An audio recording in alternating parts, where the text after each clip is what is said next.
What's up, guys? It's fall, and fall is one of my favorite times of the year because of all the awesome local food I can get. And especially this time, I can get all of the ingredients to make kimchi. So I can make a farm to table, all local kimchi.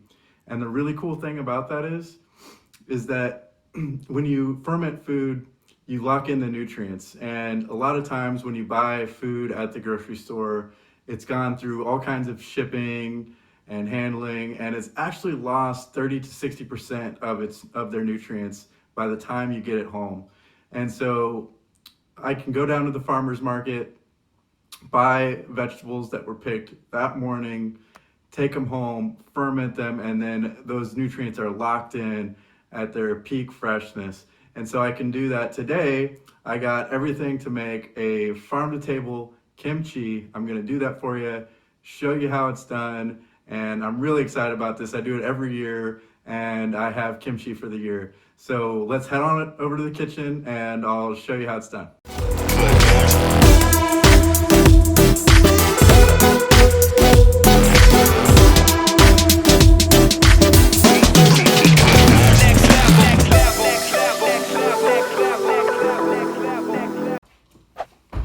Now that I got you here, don't forget to like and subscribe if you're new. I have 6.5 pounds of red leaf Napa cabbage. The red leaf Napa is a lot less dense than the Napa that you'll normally see at the store. But it has a beautiful deeper green and an even more beautiful purple stalk. And remember, the colors that you see in your fruits and vegetables are nutrients. Next up, we have some fresh local purple daikon radish as well. We have, of course, some locally grown garlic. We also have a variety of hot peppers here.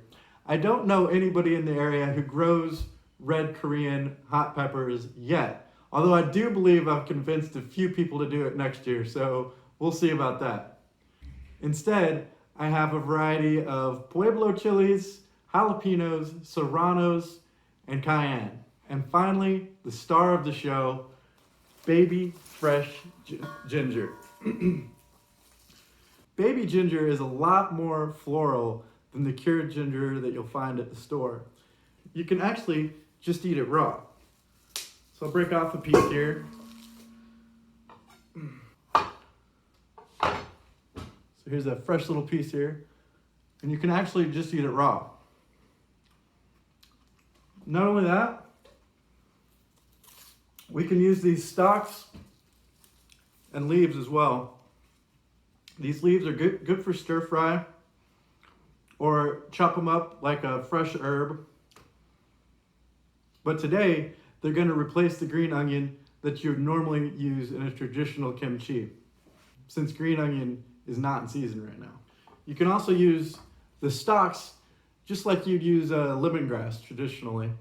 Okay, the first thing we're gonna do is clean up this Napa and chop it up to a rough chop. I want it bite-sized pieces. Okay, I got the Napa soaking in the sink just for a few minutes. In the meantime, I'm gonna go ahead and chop these up. I want kind of like a julienne of these, so matchstick size pieces of daikon.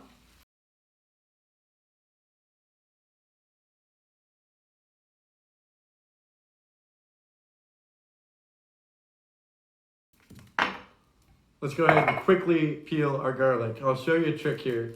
You might already know the trick of taking your knife and smashing an individual clove to quickly peel it. Did you know you can also peel an entire head of garlic by putting them in some kind of container and shaking vigorously? I'll show you.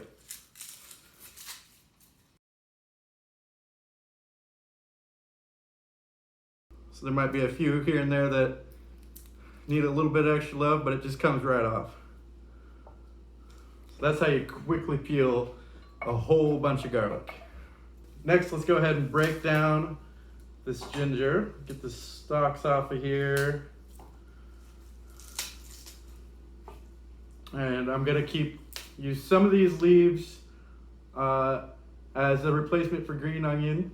I'm gonna save some of them and make some tea, and save some of them and make some stir fry.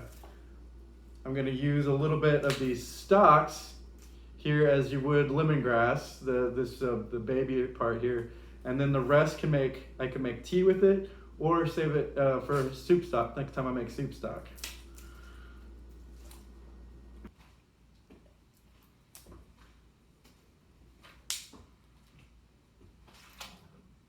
So as I break it up, you can see that there's still a little bit of dirt in here, so I'm just gonna rinse this dirt off here.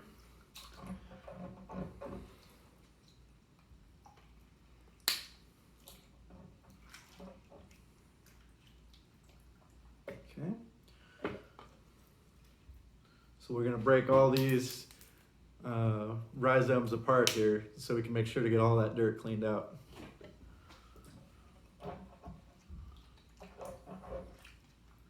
Great. So that yielded us exactly 1 cup of garlic chili paste. I think that should actually be the perfect amount for this 6.5 pounds of Napa. It is a great thing to have on hand though for any kind of Asian cooking you want to do, any kind of stir fries or curries. This is always going to be in there. So great thing to keep on hand. It lasts a good month in the fridge. It's a good thing to just pull out and use whenever you're ready to cook. I'm going to go ahead and put it into a bowl here. I'm going to reuse my food processor to blend up these chilies. And you could just do it all together. I want to see how spicy these chilies are when they're all blended up. Normally when I'm making kimchi, I would have the dried chili that I would just go ahead and mix in with this garlic and ginger. But since I got fresh chilies and such a different variety, I'm just going to go ahead and blend them all up and see how spicy it is, see how it tastes, and then blend this all together how I want it. Okay, we ended up with about a cup of pepper puree as well. I gave it a taste. It's a nice medium heat. However, all the seeds and stuff in there are just a little bit too much, not in terms of heat, but just the texture. I don't like the texture. So what I'm gonna do is pass them through this food mill here. That way we'll have a nice clean mash with it'll get all the skins and seeds out of there. If you don't have a food mill, that's okay. You can try to use a regular strainer instead, or just go ahead and leave the seeds and stuff in there. It should be fine. Go ahead, I got my cup of milled peppers in here, 1 cup of garlic ginger paste, 3 of those medium-sized daikon radishes. Let's mix this all up here. And this gives us a nice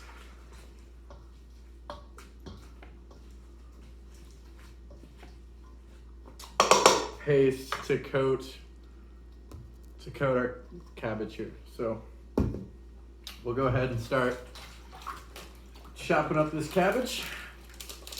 It's been soaking here as I prepared the rest of the ingredients, just soaking in my sink with some lightly salted water. Get all the bugs and dirt out of there.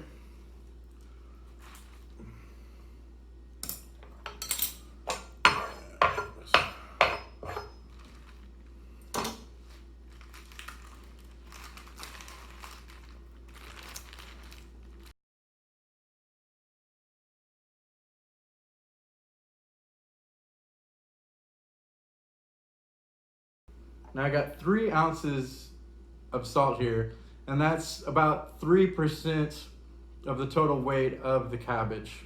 So I'm gonna just layer in the salt a little bit as I go. I still got plenty more Napa here to chop up, but I'm also gonna, as I add it, I'm gonna add just a little bit of salt to get it even coated, and so it can start pulling that moisture out of the cabbage, so we can make a brine right there in the jar at the end of this process.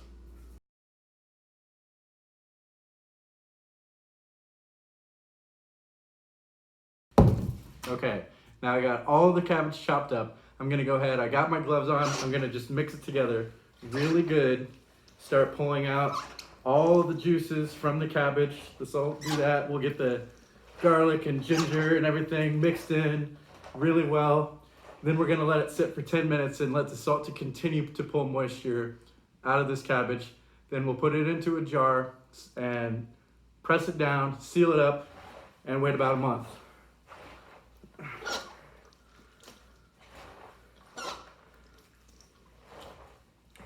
Now I thought about adding fish sauce as well. Traditionally, you're gonna add fish sauce, but I decided I really want to keep this completely local, not counting the salt. Sorry, there's no salt mine nearby that I could, but you gotta have some salt. But I'm leaving the fish sauce out this time. Next time, I'm definitely gonna do, when I'm not doing a all local kimchi, I'm always gonna have some fish sauce in there. But this is a special all local version, so we're gonna just leave it out. All right, it's been about 10 minutes. Got the trusty crock and funnel. Go ahead and get this stuff loaded up in here and ready to ferment.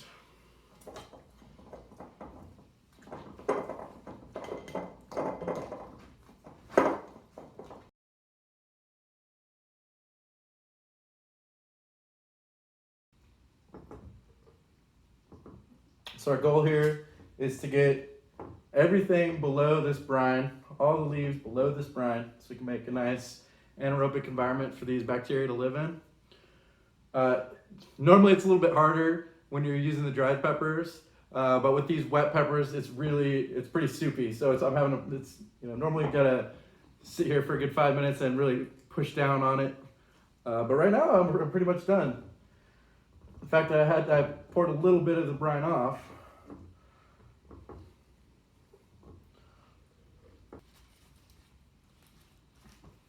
And what I like to do here is save 1 or 2 big leaves and just kind of put them on top of everything, so we don't get any floaters.